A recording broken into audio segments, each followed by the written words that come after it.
I'd like to say a few words about hope, particularly since so much is happening in our world today when you turn the TV on or read the newspapers or even the shared remarks of your friends. Hope in our world today is really at risk in many ways. In government, in church, in the daily lives of the ordinary folk. I think hope in our daily lives, particularly as teachers and educators, is very important. That we somehow bring a spirit of hope to our students. And hope for our students gives them value, gives them purpose. And I believe hope comes from, of course, the inner faith our students have. And hope, it needs encouragement every day.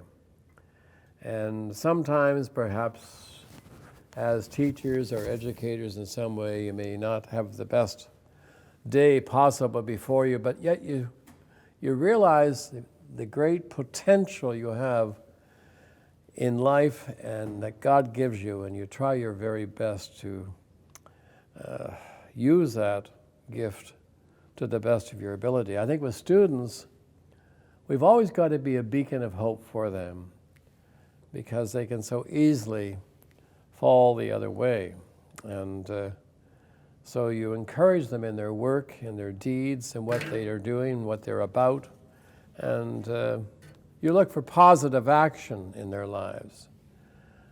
We use the phrases of hope. I hope I pass the exam today. I hope the teacher will really help me in my math problems. I hope my friends support me in my game this afternoon. I hope the results of the X-ray are good so that I can get on with my life.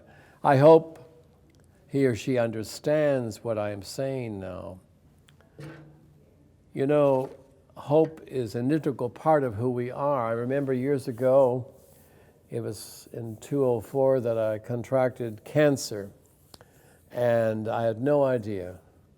And my examination by my doctor, and he was very astute and very quick, and one day told me, the next day I was with an oncologist. But I have to say, all through that journey, those doctors offered me not just medicine and encouragement, but they offered me great hope in curing and all the things that go along with the scary part of that journey.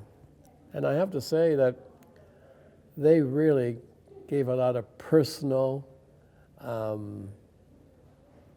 not just personal hope, but care for me, not just because I was a priest, but because I was a patient. And I noticed in the waiting room, when you wait to go and get the results of your latest X-rays or whatever they're doing, everyone's sitting there with their head down. But they're not forsaking things, but they're just hoping everything will be okay. Hoping that this too will pass. And I can tell you when I walked in the doctor's office in his little waiting room there, and if I saw him smiling, I knew I was on my way. If he just was too serious, I thought, oh dear God, what's happening now? But this is human. This is humanity. But I have to say, my doctor smiled all the time. Then I thought there was something wrong with him. But however, I do say that he offered me that road of good health and hope in the future. And that's 15 years ago. But there are other people that go through the same thing. It may not be health, it may be situations in marriage. It may be a lot of situations in our schools where we feel sometimes students are hopeless, and yet along comes a teacher who gravitates towards that student and will help that student, offer that student more potential in their learning and more potential in themselves, that they realize that they are important and that the teacher has hope in them. We can always hope that it will be sincere, the results, and the dialogue we have of our doctors and so on will be very sincere. And I know personally I've experienced that.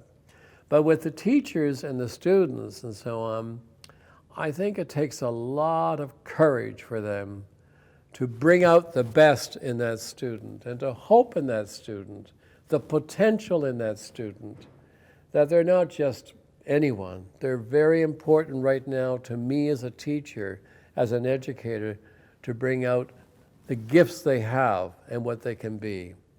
That's the hope. And you know who talks about hope a lot, of course, is our Holy Father, Pope Francis, and says it so often. And he says, as St. Paul says, hope needs patience. It is the patience of knowing that God is with us.